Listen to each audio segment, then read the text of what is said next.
कन्याकुमारी के शांत तटों पर टकराती लहरों से लेकर हिमालयाज़ की बर्फीली चोटियों की खामोशी तक और गुजरात के रन से लेकर पूर्वोत्तर के घने जंगलों तक, जरा इस विशाल भारतीय उपमहाद्वीप की कल्पना कीजिए। 1 अरब 40 करोड़ से ज्यादा की आबादी, हर कदम पर बदलती भाषा, बदलता पहनावा और बदलती जिंदगी। इतने विशाल देश की धड़कन को सटीक तरीके से समझना और हर एक नागरिक तक पहुंचना कोई आम बात नहीं है। आइए शुरू करते हैं आज का ये विश्लेषण, जहां चर्चा होगी इंडियाज़ सेंसस 2027 पर। ये एक ऐसी विशाल प्रशासनिक प्रक्रिया है जो आने वाले दशकों के लिए नए, आधुनिक और डिजिटल भारत की पूरी तस्वीर बदल के रख देगी। अब सबसे बड़ा सवाल, आखिर ये मुद्दा इस वक्त खबरों में क्यों है? ध्यान दीजिएगा, सरकार ने हाल ही में विश्व की सबसे बड़ी प्रशासनिक और सांख्यिकीय प्रक्रिया की तिथियों का ऐलान कर दिया है। फेज 1 यानी पहला चरण जमीन पर उतरेगा अप्रैल से सितंबर 2026 के बीच, और उसके ठीक बाद फेज 2 शुरू होगा फरवरी 2027 में। दरअसल ये जनगणना 2021 में ही होनी थी, लेकिन कोविड-19 महामारी के कारण सदियों में पहली बार इसमें देरी हुई। भाग 1, दुनिया का सबसे बड़ा अभियान और इसका संवैधानिक और कानूनी ढांचा। अगर यूपीएससी और सिविल सर्विसेज जैसे एग्जाम्स को ध्यान में रखें तो इसका कानूनी ढांचा समझना बेहद जरूरी हो जाता है। भारत में जनगणना को कोई आम गिनती मत समझिए, ये एक बहुत बड़ा कॉन्स्टिट्यूशनल मैंडेट है। संविधान के आर्टिकल 2046 के तहत 7th शेड्यूल की यूनियन लिस्ट के एंट्री 69 में इसे रखा गया है। इसे लागू करने की कानूनी शक्ति मिलती है सेंसस एक्ट 1948 और सेंसस रूल्स 1990 से। और इस बेहद अहम जिम्मेदारी को निभाता कौन है? गृह मंत्रालय यानी मिनिस्ट्री ऑफ होम अफेयर्स के अधीन आने वाला office of the registrar general and census commissioner. यही वो ठोस कानूनी ढांचा है जो 1 अरब से अधिक जिंदगियों का पूरा ब्यौरा एक साथ व्यवस्थित करता है।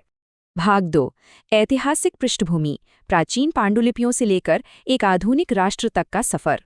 इतिहास के पन्नों को थोड़ा पीछे पलटकर देखें तो मालूम पड़ता है कि ये प्रशासनिक सोच हमारे यहाँ कितनी पुरानी है। 800 से 600 बीसी के आसपास ऋग्वेद और कौटिल्य के अर्थशास्त्र में टैक्सेशन यानी कर वसूली के लिए बकायदा जनगणना का उल्लेख मिलता है। यहाँ तक कि सम्राट अकबर के दौर की आईन अकबरी में भी इसके ब्यौरे दर्ज हैं। आधुनिक इतिहास पर नजर डालें तो 1865 से 1872 के बीच पहला ब्रिटिश सेंसस हुआ था, लेकिन एक साथ पूरे देश में पहली बार सिंक्रोनस सेंसस 1881 में सेंसस कमिश्नर WC प्लाउडेन के नेतृत्व में हुआ। तब से लेकर महामारी के आने तक ये हर 10 साल में लगातार बिना रुके होता रहा, और अब 2027 में जो होने जा रहा है वो देश के इतिहास की 16th और आज़ादी के बाद की 8th जनगणना होगी। भाग 3, इंडियाज़ फर्स्ट डिजिटल सेंसस, 2027 की एक बड़ी तकनीकी छलांग। इस पूरी प्रक्रिया को 2 बड़े हिस्सों में बांटा गया है। पहला हिस्सा है हाउस लिस्टिंग और हाउसिंग सेंसस, जो अप्रैल से सितंबर 2026 तक चलेगा। दूसरा और सबसे अहम हिस्सा है पॉपुलेशन एन्यूमरेशन, जो फरवरी 2027 में शुरू होगा। और इसमें एक ऐसी बात शामिल है जो सच में इतिहास बदलने वाली है। इसी दूसरे चरण में 1931 के बाद पहली बार एक व्यापक कास्ट एन्यूमरेशन यानी जातीय जनगणना भी की जाएगी। इस विशाल डिजिटल आर्किटेक्चर का मूल आधार कुछ नई तकनीकें हैं जिनके आगे चलकर काफी चर्चे होंगे।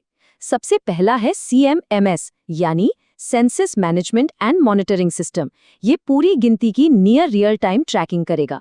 उसके बाद है HLO, जिसका पूरा नाम है house listing and housing census mobile app, और इसी ऐप के जरिए जमीन पर आंकड़े जमा किए जाएंगे। और तीसरा है HLBC यानी हाउस लिस्टिंग ब्लॉक क्रिएटर, जो कि एक एडवांस वेब मैपिंग टूल है। ये पूरा मॉडर्न डिजिटल ढांचा इस विशाल कार्य को पहले से कहीं ज्यादा सटीक और तेज बनाएगा। भाग 4, कल्याण और नीतियों को नया आकार देना, आंकड़ों से आगे की सोचना। नए आंकड़े सामने आते ही जमीन पर हमारी नीतियां सीधे तौर पर प्रभावित होंगी। पिछले 15 सालों से देश की कल्याणकारी योजनाएं आंशिक सैंपल सर्वेस पर ही निर्भर रही हैं। ध्यान दीजिए, एक तरफ भारत में फर्टिलिटी रेट्स घट रही हैं और बुजुर्ग आबादी तेजी से बढ़ रही है। नतीजतन देश को अपनी केयर इकोनॉमी, हेल्थ सिस्टम्स और एल्डर केयर सर्विसेज को पूरी तरह से रीस्ट्रक्चर करना होगा। दूसरी तरफ शहरों के आसपास बढ़ती आबादी और इनफॉर्मल सेटलमेंट्स को GPS टैगिंग और डिजिटल एसेट मैपिंग के जरिए ट्रैक किया जाएगा। भाग 5 2027 के सेंसस की चुनौतियां, उनकी जटिलताएं और डिजिटल बहिष्कार। लेकिन ध्यान रहे, हर बड़ी तकनीकी छलांग के अपने जोखिम होते हैं। इस डिजिटल लीप के सामने सबसे बड़ी रुकावट है डिजिटल एक्सक्लूजन। क्योंकि सेल्फ एन्यूमरेशन पूरी तरह से आपके पास मोबाइल होने और डिजिटल लिटरेसी पर निर्भर करता है। हमारे ग्रामीण इलाकों और मार्जिनलाइज्ड कम्युनिटीज़ में इस डिजिटल ज्ञान का अभाव अभी भी एक कड़वा सच्चाई है। इसके अलावा नए डिजिटल ढांचे की वजह से साइबर सिक्योरिटी, डेटा ब्रीचेस और लोगों की प्राइवेसी को लेकर भी गहन चिंताएं हैं। लेकिन शायद सबसे बड़ी ब्यूरोक्रेटिक कॉम्प्लेक्सिटी आएगी कास्ट डेटा जमा करने में। भारत में जातीय व्यवस्था बहुत ही डीपली लोकलाइज्ड और हेट्रोजीनियस है। लाखों अलग अलग सब कास्ट्स को एक सटीक और एनालिटिकल डेटा में बदलना किसी भी प्रशासन के लिए असंभव सा लगने वाला कार्य होगा। ये आंकड़े किसी सरकारी रजिस्टर में दर्ज सिर्फ कुछ नंबर्स नहीं होंगे। ये एक ऐसा आईना होंगे जो अगले दशक के नए भारत की योजनाओं, चुनौतियों और आशाओं को बिल्कुल साफ साफ दर्शाएंगे। इस विशाल और ऐतिहासिक आयोजन के आखिर में बस एक ही सवाल बचता है जिस पर हर किसी की नजर रहेगी। क्या डिजिटल रूप से सशक्त ये महाअभियान वाकई 1 अरब से अधिक जिंदगियों के सामाजिक और आर्थिक ताने बाने को ठीक से समझ पाएगा, वो भी बिना किसी एक को पीछे छोड़े? यही वो कसौटी है जिस पर आने वाले कल की प्रशासनिक सफलता तय होगी। इस विश्लेषण को सुनने और इस अहम मुद्दे की गहराई को समझने के लिए बहुत बहुत धन्यवाद। अगर ये वीडियो आपको पसंद आया हो तो लाइक जरूर करें, शेयर करें उन दोस्तों के साथ जिन्हें यूपीएससी, लॉ या जनरल नॉलेज की तैयारी करनी है। और हाँ, सब्सक्राइब करें। आप अपने सुझाव या सवाल नीचे कमेंट में लिख सकते हैं। यूपीएससी एंड कॉम्पिटिटिव एग्जाम की गाइडेंस या मेंटरशिप के लिए संपर्क करें। Our contact information is given in description. धन्यवाद। मैं हूं कृणाल ठाकुर।